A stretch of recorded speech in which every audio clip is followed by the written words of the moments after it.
चलो चलते हैं व्याकरण पाठ की ओर। भाषा वह साधन है जिसके द्वारा हम अपने विचार को दूसरों के सामने प्रकट कर सकते हैं और दूसरे के विचार को सुन सकते हैं। जैसे मेरा नाम अनुष्का है, मैं चौथी कक्षा की छात्रा हूँ। धन्यवाद। नमस्कार सर, जिन वर्णों का उच्चारण करते समय किसी अन्य अंग की सहायता नहीं ली जाती है उसे स्वर कहते हैं। जैसे अ आ इ उ ए आई ओ औ। धन्यवाद।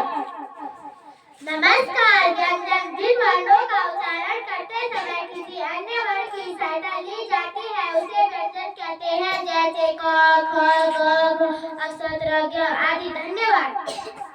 नमस्कार। अक्षर भाषा की सबसे छोटी इकाई होती है जिसका प्रयोग शब्दों और वाक्यों में बनाने के लिए किया जाता है। जैसे क ख ग घ आदि। धन्यवाद। नमस्कार। शब्द दो या दो से अधिक अक्षरों के मेल को शब्द कहते हैं। जैसे राम, विद्यालय, कटहल, बाजार आदि। धन्यवाद। नमस्कार। दो या दो से अधिक सार्थक शब्दों के मेल को वाक्य कहते हैं। जैसे राम अच्छा लड़का है आदि। धन्यवाद। नमस्कार। संज्ञा किसी वस्तु, प्राणी या भाव के नाम को संज्ञा कहते हैं। जैसे राम, श्याम, दिल्ली, मेज आदि। धन्यवाद। नमस्कार। सर्वनाम जो शब्द संज्ञा के स्थान पर प्रयोग किए जाते हैं उसे सर्वनाम कहते हैं। जैसे हम, तुम, तुम्हारा, उसका आदि। धन्यवाद।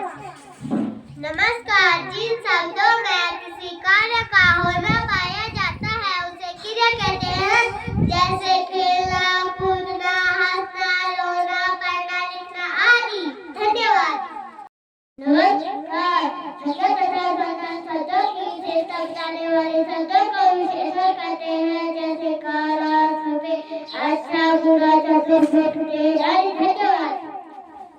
नमस्कार। विलोम शब्द विभिन्न अर्थ बताने वाले शब्दों को विलोम शब्द कहते हैं। जैसे मोटा का पतला, ऊपर का नीचे, दाएं का बाएं आदि। धन्यवाद। नमस्कार। पर्यायवाची शब्द समान अर्थ बताने वाले को पर्यायवाची शब्द कहते हैं। जैसे आग, अग्नि, पावक, अनर्थ। धन्यवाद। नमस्कार। जिन शब्दों से किसी के पुरुष या स्त्री जाते होने का बोध हो उन्हें लिंग कहते हैं। जैसे लड़का, लड़की, आदमी, औरत आदि। धन्यवाद। नमस्कार।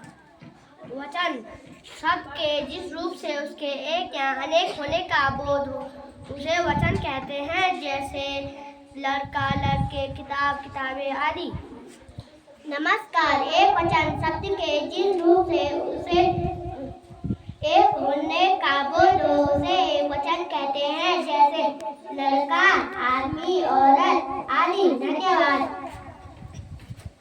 नमस्कार। शब्द के जिस रूप से उसके दो या दो से अधिक होने का बोध हो उसे बहुवचन कहते हैं। जैसे किताबें, तितलियां, पत्ते आदि। धन्यवाद। धन्यवाद। Like and share. कैसी लगी आज की गतिविधि? अच्छी। कौन सी गतिविधि थी? व्याकरण की गतिविधि थी ना, जिसमें कि हम सारे व्याकरण को सीख गए। क्या सीखे ना? हाँ, तो थैंक यू। आगे भी अगली गतिविधि करेंगे। ठीक है, ओके।